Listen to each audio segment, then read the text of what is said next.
Been here 5 years now, and yep, still loving it. That's a very true statement. And that's pretty much how I ended up being this type of artist to start with the first time. Because I was all like, how do you do it in the summer? Drone or whatever. Yeah. Is it just from donations in the gift shop here you make money, or do you do something else? Yeah, pretty much. You know, doing something this big, it has, you know, definitely increased the amount of donations. Right. I know a lot of people out here, they want to just sell artwork and just sell things to people, but nobody really came here to buy anything.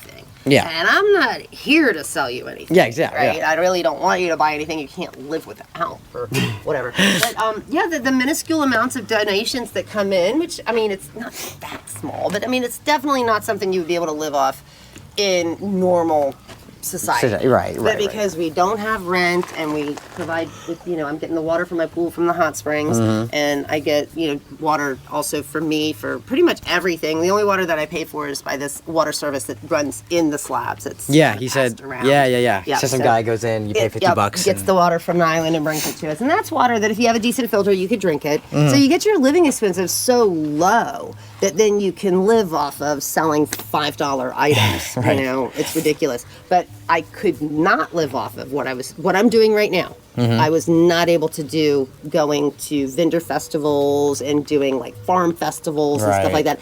It wasn't cost effective. Half the time you didn't even make as much money as you paid to be there. Amount of a living. Yeah. But moving here, there's enough traffic, man. Yeah. I can't pay for this kind of like traffic to come through. Like when I got here, I was like, I'll be just fine. Walk through-ish. But yeah, there was nothing here. But there was nothing in the middle, and nothing on the corner, and nothing on that corner either. Right. So like, it's grown a whole lot since I got here. A lot. Definitely this side of town. So how long? 5 years. For me. Oh, okay. Because I was all like, how do you do it in the summer? Yeah. The canal. There's a lot of ways. We've got the canal, but that's illegal. We don't. Right. What am I talking about? The lower canal, that's an option because it doesn't have a fence around it, and I don't think there's even signs saying no trespassing.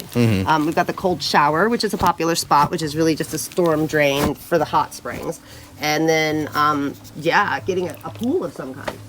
And a lot of people do. You'd be surprised how many people out here have some sort of a pool. Yeah. You know. I mean, it definitely makes sense. Gathering spot for people, your friends here? Here, no, nobody hoofs it all the way over here to get in the pool. Okay. No, but it's kind of like draw. No, and see, this is the main reason why I got a pool, because I could hoof it up to the canal and take a dip in the canal, but the walk there was torturous, and then the walk back. By the time you got back, you were like, well, might as well turn around and go back because you're scalded hot Already again. hot again. So I just right away I was like, I need the water source in my camp, and I have a YouTube channel too. I don't know if that's what you're doing. Oh yeah, that's exactly. But it's House of Dots. Okay, yeah. House of Dots, or I'm not sure, but there's videos on that of the different ways I've learned to stay, we'll cool check over that the out, years. Yeah, like the first thing that I did, and then the second thing, and then the pool. Right. That's been the best one. It really has. And these are hay bales actually that I stacked around it, and then covered the hay bales in paint. And if you look, it was done to make like a bench so you could sit on the side.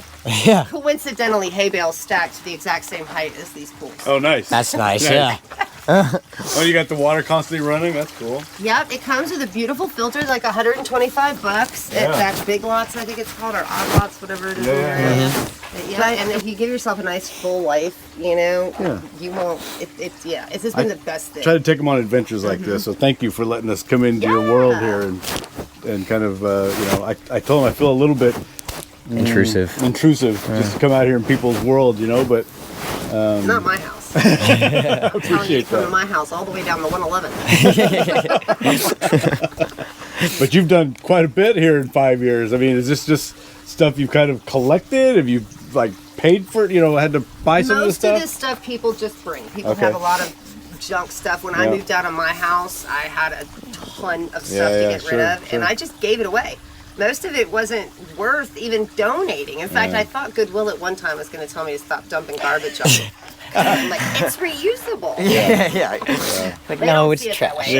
To really be functional. they have to be able to sell it. Right? And they just chuck the stuff in the dumpster. But you bring that stuff here, we don't care if it's broken. Like, I don't plan on hooking those up. Yeah. Okay, so that's our interview with Dot of House of Dots.